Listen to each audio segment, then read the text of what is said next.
عقیدہ آخرت لوگ بھولے بیٹھے. عقیدہ آخرت یہ یاد کرنا بہت ضروری ہے. یہ ہمارے بیسک عقائد میں سے.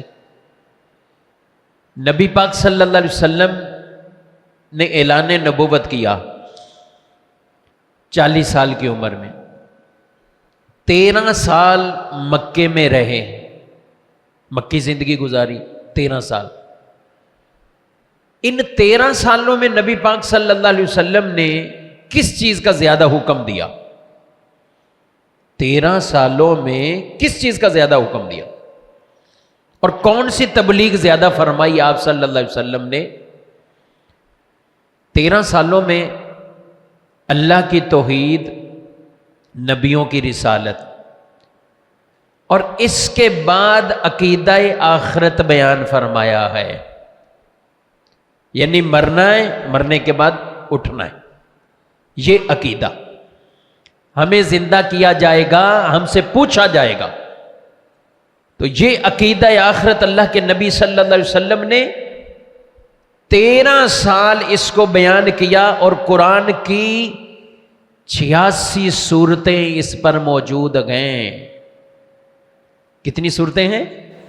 86 قرآن کی صورتیں ہیں.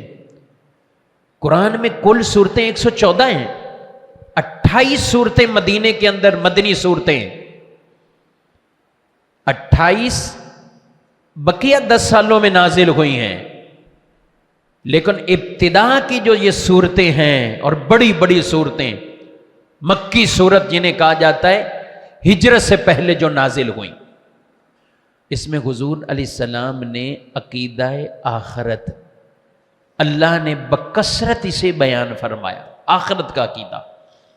کیونکہ کفار کہتے تھے، وہ کہتے تھے کہ مر گئے، ختم ہو گئے، اب کچھ بھی نہیں رہنا. اس کے بعد مر گئے، ختم ہو گئے، جسم یہ وہ ہڈیاں سب کچھ گئیں، تو اب پیچھے کیا رہنا ہے؟ کچھ نہیں رہے گا.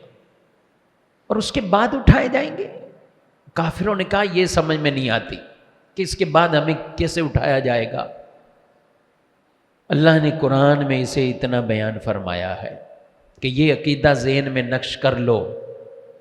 کیونکہ جب آخرت کے اٹھائے جانے کا خوف ختم ہوتا ہے، مرنے کے بعد جواب دینے کا خوف ختم ہوتا ہے، پھر انسان حدیں کراس کرتا ہے. وہ پھر سرکشی میں پڑتا ہے.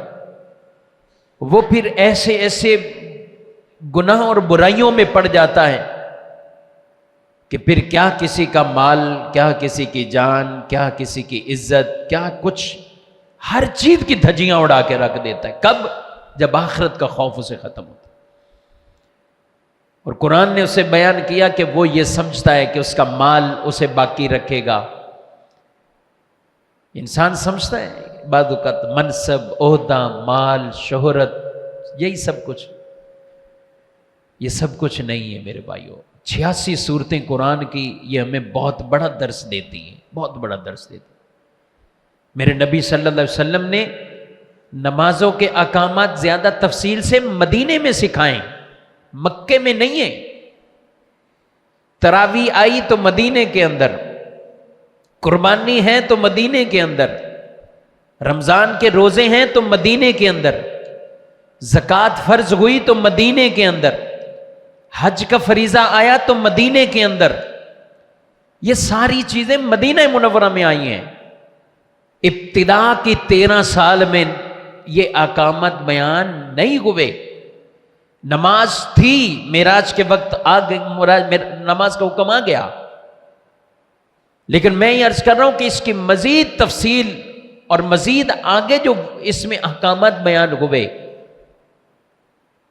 اور پھر مزید چیزیں جو اس میں اور نمازیں آئیں، چاہے وہ نوافل ہوں، تراویح سنت ہوں، دیگر چیزیں، یہ مدینہ منورہ، مکے کی زندگی کے بیسک یہی عقیدے تھے. اللہ کی توحید اور نبیوں کی رسالت، یہ بیسک چیزیں یہ بیان فرمائے. اور پھر آخرت پر ایمان.